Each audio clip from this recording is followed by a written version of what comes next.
Hello everyone, मैं आपकी दोस्त ज्योति सामरिया आप सबका बहुत बहुत स्वागत करती हूँ आज के इस युवा कार्यक्रम में। दोस्तों, वैसे तो आप जानते ही हैं कि युवा यानी आज की पीढ़ी यानी यंग जनरेशन को कहा जाता है, लेकिन मुझे ऐसा लगता है कि जिस किसी में भी कुछ कर गुजरने का जोश हो, अपने आप को प्रूव करने की लगन हो और कुछ अपनी अलग पहचान बनाने का जुनून हो, वो फिर चाहे किसी भी उम्र का हो, उसे युवा कहा जा सकता है। और ऐसी ही एक शख्सियत आज हमारे साथ हमारे स्टूडियो में उपस्थित है, जिन्होंने संगीत जगत में अपना एक अलग मुकाम हासिल किया है और कई लोगों को संगीत से जोड़ा है। मैं आमंत्रित करती हूँ कौशल्या मारू जी का। नमस्कार कौशल्या जी, आपका बहुत बहुत स्वागत है हमारे दूरदर्शन के इस स्टूडियो में। जी। तो जब आप कहते हैं कि हमने बच्चों को सिखाना शुरू किया, जी। आपने भी अपनी संगीत की जो जर्नी है, जो आपकी लर्निंग प्रोसेस है, वो कभी ना कभी मुझे ऐसा लगता है बचपन में ही शुरू किया है यार। तो किस उम्र से आप संगीत सीख रही हैं, या किस उम्र में आपको ऐसा लगा कि मैं संगीत के लिए बनी हूँ या मेरी शैली गायकी ही है? जब हम लगभग 6-7 साल के थे, तभी से हमने संगीत की अपनी यात्रा है वो शुरू कर दी थी। तो शुरू में हमें ये भी नहीं मालूम था कि अच्छा संगीत को निभाते कैसे हैं, गाना सही है कि बजाना सही है, हमें ये भी नहीं मालूम था। लेकिन हमेशा यही रहता है कि जब कोई व्यक्ति सफल होता है, उसके पीछे किसी न किसी व्यक्ति का साथ होता है। तो हमारे साथ में हमेशा डॉक्टर मुरारी शर्मा जी बीकानेर से, उनका सहयोग हमेशा मेरे साथ में रहा। माता पिता की तरह भी, एक दोस्त की तरह भी, एक सच्चे गुरु की तरह भी उन्होंने हमेशा हमारा साथ दिया और हमेशा संगीत को निभाने के लिए हमें प्रेरित करते रहे वो। तो उस समय से हमें लगा कि नहीं, हमें संगीत को, अपनी गायकी को आगे बढ़ाने के लिए हमें आगे उसको लेके जाना चाहिए। तो जब आप गायकी की बात करते हैं, जितनी हमने बातचीत की है, जितना मैंने आपके बारे में सुना है, जिस शैली की गायन आप करती हैं, जिस शैली की गायकी आपकी है, मांड, तो क्या मांड गायकी वाकई में कठिन है? हाँ जी, मांड गायकी को निभाना बहुत कठिन है, क्योंकि उसमें शब्दों का जो उपयोग होता है वो थोड़ा सा मुश्किल होता है ना। कि जैसे हमने जब शुरू किया, हमने जब पहले जब हम 6-7 साल के थे, तब गुरुजी ने हमें सरल अलंकार वगैरह, सरगम गीत वगैरह, रागों के बारे में बताना शुरू किया। उसके बाद में हमें बताया कि नहीं, मांड गायकी है, हम उसके ऊपर हम काम करते हैं। तो जब हमने मांड गायकी गाना शुरू किया, तो उसमें जब शब्द आते थे तो हमें नहीं समझ आता था कि जैसे हम बात करते हैं सैनारा बायरिया है, जो सैनारा बायरिया नहीं होता, सैनारा बायरिया होता है। तो उसको लेके, मतलब शब्दों को लेके हम बहुत कंफ्यूज भी रहते थे कि जब हमें स्टेज पे गाना है तो हम सही से निभाएं उसको, जब गा रहे हैं तो सही से निभाएं उसको। तो शब्दों को लेके थोड़ा सा मुश्किल होता है। और आज भी जब हम किसी छात्र वगैरह को हम कराते हैं तो उनको पहले शब्दों का जो उच्चारण करना है, क्योंकि हमें गुरुजी जब कराते थे तो हम उस समय जल्दी सुन के जल्दी हम उसको करने का पूरा प्रयास करते थे। लेकिन आज जब हम सिखाते हैं तो बच्चों को धीरे धीरे हम दो शब्द करके उनको बताते हैं कि ये इसका ये मीनिंग है और इसको इस तरह से इसको लेना है। तो जब शब्द हमें समझ में जब आ जाता है तो हम गायकी को भी आराम से उसको निभाने का पूरा प्रयास करते हैं उसको। आपने बात की कि आप अपने बच्चों को सिखाती हैं। हाँ जी। आपके इंस्टीट्यूट में और भी बहुत सारे बच्चे हैं, और जैसे कि हम देख रहे हैं, आज हमारे साथ में एक युवा कलाकार हमारे स्टूडियो में उपस्थित हैं। भव्यांश, आपका बहुत बहुत स्वागत है। सबसे पहले तो मैं आपसे जानना चाहूँगी कि आपकी उम्र क्या है? मेरी उम्र 10 साल है। और आप कितने सालों से संगीत सीख रहे हैं? 7 साल। 7 साल, मतलब जब ये 3 साल के थे तब से इन्होंने अपने संगीत की शिक्षा शुरू की। तो आपको सबसे ज़्यादा संगीत में क्या पसंद है? गाना पसंद है, इंस्ट्रूमेंट्स पसंद है, क्या पसंद है? मेरी पहली पसंद तो थी वोकल, उसके बाद तबला, फिर वायलिन। तो लगभग कितने इंस्ट्रूमेंट्स जानते हैं आप? ऐसे तो बहुत सारे हैं, लेकिन मेरे को ये 3 सबसे अच्छे लगते हैं। तो अगर हम गायकी की बात करें, जैसे हम अभी बात कर रहे थे, तो आप गायन भी सीखते हैं। तो Yes. आप कुछ हमारे दर्शकों के लिए कुछ गा के सुनाएंगे? ठीक है, यह है राग देश की बंदिश है। जी। मैं हारे बन बन डार डार, मैं हारे बन बन डार डार, मुरला बोले नेहा बोझार न बरसे, मैं हारे बन बन डार डार, मैं हारे काली घटागन फिर उमड़ावत, काली घटागन फिर उमड़ावत, पपिया बोले सदा रंग मन लावर जे, नेहा बोझार न बरसी, मैं हारे बन बन डार डार, मैं हारे। वाह, बहुत ही बढ़िया। आपके गायन सुन करके मुझे ऐसा लग रहा है कि हमारे स्टूडियो में ही कहीं मेघा नहीं बरसने लग जाएं। एनीवे, संगीत के अलावा आपके और क्या हॉबीज़ हैं? संगीत के अलावा तो मेरे को स्विमिंग, सबसे पहली स्विमिंग, फिर स्केटिंग, फिर फुटबॉल। माय गॉड, हमारे स्टूडियो में आज एक कंप्लीट धुरंधर बैठा हुआ है जिसे म्यूज़िक के साथ साथ स्पोर्ट्स में भी इंटरेस्ट है। That's amazing. तो कौशल्या जी, इसी बात पर मैं आपसे पूछना चाहती हूँ जी, कि जी, जिस तरीके से आपने इनको ट्रेन किया है, जी। ऐसे आपके और भी स्टूडेंट्स होंगे? हाँ जी। तो आपके इंस्टीट्यूट में और कौन कौन से इंस्ट्रूमेंट सिखाए जाते हैं? अपनी संस्थान में अपना गायन तो हमारा चल ही रहा है। गायन के साथ साथ में हम पूरा प्रयास करते हैं कि बच्चे संगीत के अंदर वादन से भी जुड़े बच्चे। तो उस अकॉर्डिंग हम जो है तबला है ना, शास्त्रीय संगीत में सितार है ना, और गिटार है, कीबोर्ड है।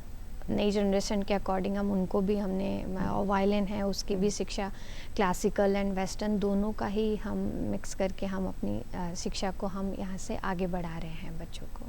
तो जब शिक्षा की बात करते हैं तो जी, जी। रियाज कितना ज़रूरी होता है आज की जनरेशन के लिए? रियाज कितना ज़रूरी है? देखिए, संगीत में जो रियाज है वो सबसे ज़्यादा महत्वपूर्ण माना गया है। तो आज के दर्शकों को हम बताना चाहेंगे कि कम से कम आप एक दिन में जितना आप बैठ सकते हैं, पहला तो जितना आप समय दे सकते हैं संगीत को उतना आप समय दें, लेकिन कम से कम आप 1 से 2 घंटा है वो कम से कम आप संगीत में अपने रियाज को ज़रूर से ज़रूर दें। ऐसा नहीं आपने आज किया कल आपने स्टॉप कर दिया उस रियाज को, है ना, कि गुरुजी ने जब चाबी भरी तब आपने वो चाबी उस समय तक रहती है, बाद में वो चाबी धीरे धीरे डाउन हो जाती है। तो अपने आप को डाउन नहीं करें और कम से कम 1-2 घंटा रियाज आप रेगुलर से रेगुलर आप उसको करें, निभाएं उसको। आप दिन में कितना रियाज करती हैं? हमारा पूरा समय तो संगीत में ही जाता है। तो जब आपका पूरा दिन संगीत में जाता है जी, तो जी। आज आप हमारे लिए क्या प्रस्तुत करने जा रही आज हैं? मैं दर्शकों को सभी को मांड गायकी में सुनाना चाहूँगी। बिल्कुल। सेनारा बाई एरिया है। सेनारा बाई एरिया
खूबसूरत, ऐसा लग शुक्रिया। रहा था कि समय वाक़ई में धीमे चल रहा है और हम उस समय में बस बहते चले जा जी, रहे जी, हैं। शुक्रिया।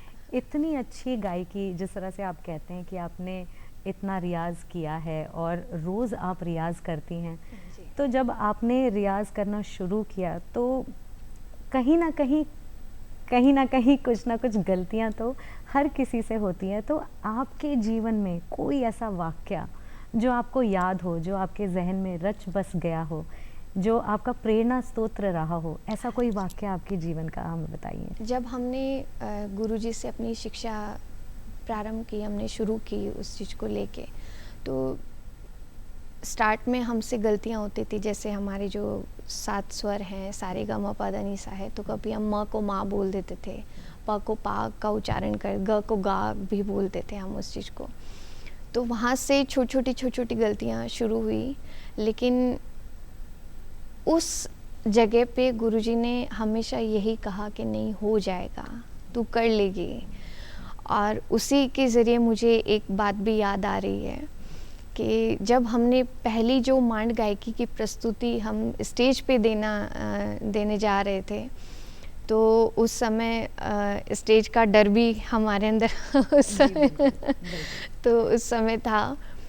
तो उस समय हमने मूमल हमने प्रस्तुत कर रहे थे, तो लिरिक्स सब याद है ना? अच्छा ताल आ रहा है कि नहीं, अच्छा कौन से ताल पे है, स्वर क्या है, सब हमें याद था। लेकिन जो स्टेज का जो डर था वो हमारे लिए मतलब बहुत ही भयंकर वैसा लग रहा था हमें। और जब एक साइड से हमारा जो इधर से बहुत गर्म सा महसूस हो रहा था हमें, तो उस समय हमने गुरुजी को बुलाया अपने पास में कि गुरुजी एक मिनट आप। तो बोले, उन्होंने हमारे चेहरे पे देख के बोला, डर लग रहा है? मैंने कहा हाँ। बोले नहीं, कुछ नहीं होगा, मैं बैठा हूँ ना, आराम से गा उसको। तो उसी समय से हमें लगा कि नहीं, हम कर सकते हैं। और उसी समय उन्होंने बोला कि नहीं, तू कर सकती है, उसको बहुत अच्छे से निभा सकती है। तो उस समय जो उन्होंने मुझे प्रेरणा दी कि नहीं, मैं कर सकती हूँ और मैं बहुत अच्छा कर सकती हूँ, तो उसी ज़रिए फिर हमें लगा कि नहीं, हमें संगीत को हमें कभी छोड़ना नहीं है, चाहे हमारे साथ कैसे भी स्थिति परिस्थिति हो, संगीत को हम अपने जीवन में हमेशा रखेंगे। और उसी प्रेरणा को हम आज बच्चों को भी हम यही कहते रहते हैं कि जितना आप कर सकते हो उतना आप संगीत को निभाने का पूरा प्रयास करो। हर स्थिति परिस्थिति में आप जितना उसको निभा सकते हैं, आगे जितना निकल सकते हैं, उतना आप आगे निकलो आप। तो जैसे कि आपने कहा स्टेज परफॉर्मेंस, तो स्टेज परफॉर्मेंस की जब हम बात करते हैं, हाँ जी, हाँ तो जी। क्या एक ऑडियंस, जितनी ज़्यादा ऑडियंस होती है उतना ज़्यादा हमारा परफॉर्मेंस बेटर हो जाता है, या किस तरह से एक ऑडियंस का प्रभाव हमारे परफॉर्मेंस पे पड़ता है? देखिए, सबसे पहले तो एक कलाकार के लिए उसका स्टेज ही सब कुछ होता है। स्टेज मिलना, स्टेज पे परफॉर्म करना, उसको उस समय ये होता है कि उसको एक नई पहचान मिलनी शुरू हो जाती है। तो हर कलाकार यही चाहेगा कि उसको जितने ज़्यादा से ज़्यादा उसको लोग सुने, है ना, श्रोतागण हैं वो सुने। श्रोता जो सुनने वाले जो होते हैं, ऑडियंस होती हैं, वो बहुत ज़रूरी होती हैं, लेकिन ऑडियंस भी वही जो संगीत से प्रेम करते हों, है ना, जो संगीत प्रेमी होते हैं। अगर वो उस समय वहाँ बैठ के और मतलब कलाकार को सुन रहे हैं, तो वो अगर कलाकार से छोटी-छोटी कुछ गलतियाँ भी हो जाती हैं तो भी उसको नज़रअंदाज कर देते हैं। और कुछ श्रोता ऐसे भी होते हैं, अगर छोटी सी गलती भी हो जाती है, अरे उससे तो वो गलती हो गई है। लेकिन उस समय उन श्रोतागणों का मतलब समझना बहुत ज़रूरी होता है कि नहीं, संगीत करना अपने अंदर बहुत बड़ी कला है। हम जितनी कलाओं का हम बात करते हैं, हमारे जैसे हिंदुस्तानी उसमें संगीत, इसमें जैसे अलग अलग प्रकार की जो हमारी कलाएं हैं, है ना, नृत्य कला है हमारा जो, और चित्रकला है, लेकिन इन सभी कलाओं के अंदर जो हमारा है वो संगीत का जो स्थान है वो सर्वोपरि रखा गया है। तो ये श्रोता को हमेशा ध्यान में यही रहना चाहिए कि संगीत को जो कलाकार कर रहा है, जो आपको सुना रहा है, वो अपने अंदर उस चीज़ को निभा रहा है, वो भी बहुत बड़ी बात है। संगीत को लेके चलते रहना और उसको परफॉर्म करना, तो वो सबसे बड़ी चीज़ होती है। तो इसलिए जितने से जितना ज़्यादा ऑडियंस होता है, तो वो सही माना जाता है और उन्हीं ऑडियंस से कलाकार को एक ऊर्जा भी मिलती है। बिल्कुल। हाँ जी। तो जैसे आप कह रहे हैं स्टेज परफॉर्मेंस, तो मैं भव्यांश से जानना चाहूँगी कि आपने कभी कोई स्टेज परफॉर्मेंस की है? हाँ, करी है तो आपको भी डर लगा होगा? बहुत। जब मेरी पहली स्टेज परफॉर्मेंस थी उसमें तो बहुत ज़्यादा डर लगा, मतलब मैं नर्वस हो जाता था। अच्छा, ऐसे कभी लेकिन भी। आपने ओवरकम कर लिया उस डर को। हाँ। बिल्कुल, जैसे आपकी बातों से ही लग रहा है।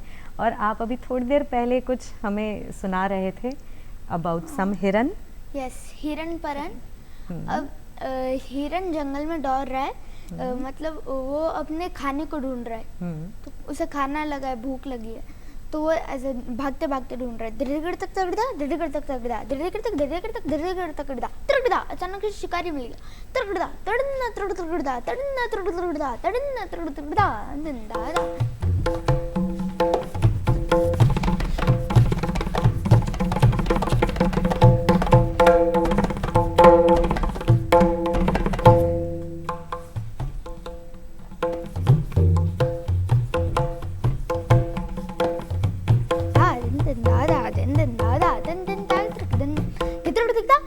गिना दातीना गिनतीना दतीना दतीना दतीना कता गिनतीना दतीना दतीना दतीना कता गिनतीना दतीना दतीना दतीना।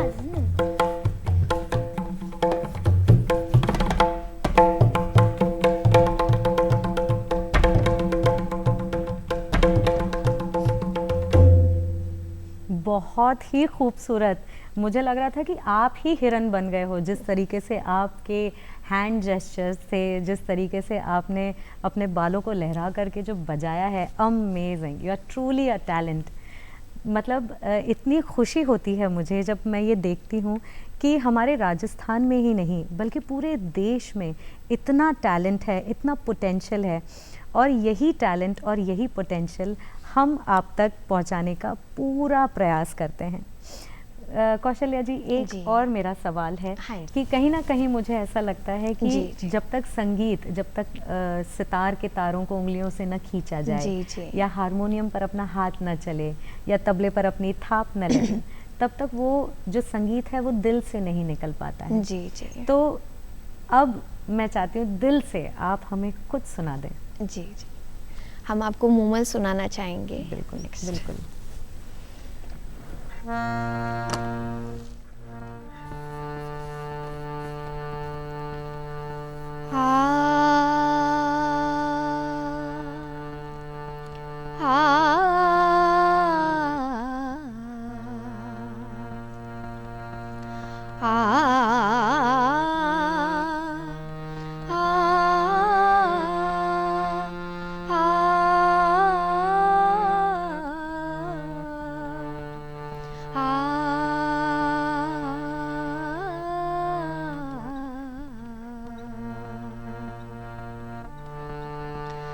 काली ने काली काजलिया रे रेख जो कोई काजलिया रे रेख जो कोई भूरोड़े बादल में चमके बिजली ढोलारी मूमल हालो तो ले चाला मरुधर दे। काली ने काली काजलिया रे रेख सा कोई काजलिया रे रेख सा कोई भूरोड़े बादल में चमके बिजली ढोलारी मूमल हालो तो ले चाला मरुधर दे।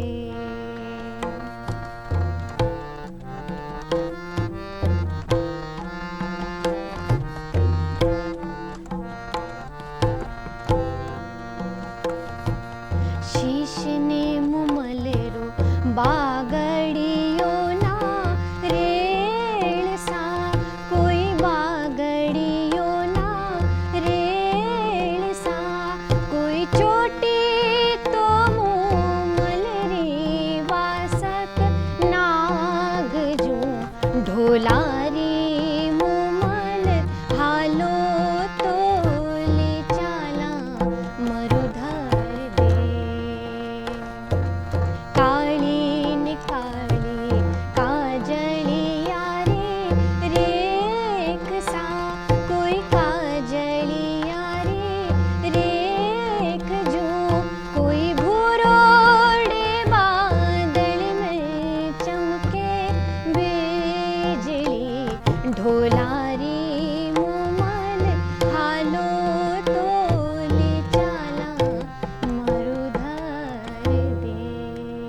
बहुत ही खूबसूरत, बहुत ही खूबसूरत। लेकिन जाते जाते मैं आपसे बस एक सवाल और करना चाहती जी, हूँ जी। कि आप हमारे दर्शकों को जाते जाते क्या संदेश देना चाहती हैं? सभी दर्शकों को हम यही कहना चाहेंगे, जो संगीत के जो प्रेमी हैं, जो कलाकार हैं, जो संगीत को आगे बढ़ाना चाह रहे हैं, तो उन सभी संगीत से सच्ची साधना कुछ भी नहीं है। तो उसको जितना सच्चाई से, जितना धीरे-धीरे जितना निभा सकते हैं, उतना धीरे-धीरे उसको निभाने का पूरा आप प्रयास करें। कभी भी भागने का प्रयास नहीं करें, क्योंकि संगीत कभी भी भागने से नहीं आता।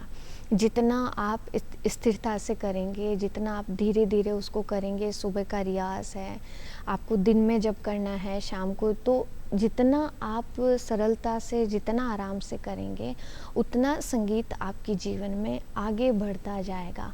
कभी आप ये नहीं सोचें कि हमें अभी तो हम कर रहे हैं, 2 साल हो गया, 4 साल हो गया, अभी हमें संगीत आया नहीं। देखिए, शास्त्रीय संगीत है वो कभी भी जल्दी से नहीं आता, है ना? आपको आएगा धीरे-धीरे। कहते हैं ना कि घड़ा कब भर जाएगा वो आपको नहीं मालूम चलेगा, लेकिन आराम से करें। और संगीत से सच्ची साधना हमारे जीवन में कुछ भी नहीं हो सकती, जो हमें स्थिरता देती है, एक सच्चाई देती है हमें। तो जितना हो सके दर्शकों को हम बताएंगे कि संगीत से जितना जुड़ सकते हो उतना सच्चाई से, जितना सच्चाई से जुड़ सकते हो उतनी सच्चाई से आप हमेशा जुड़े हुए रहें। बिल्कुल, बिल्कुल। आपका बहुत बहुत धन्यवाद जी, आज हमारे शुक्रिया। आप स्टूडियो में आए। और दर्शकों से मैं ये एक बात ज़रूर कहना चाहूँगी कि रियाज़ करते रहिए, गुनगुनाते रहिए, संगीत को अपने जीवन में महकाते रहिए। इसी आशा के साथ कि हम फिर मिलेंगे, आपसे विदा लेती हूँ। नमस्कार।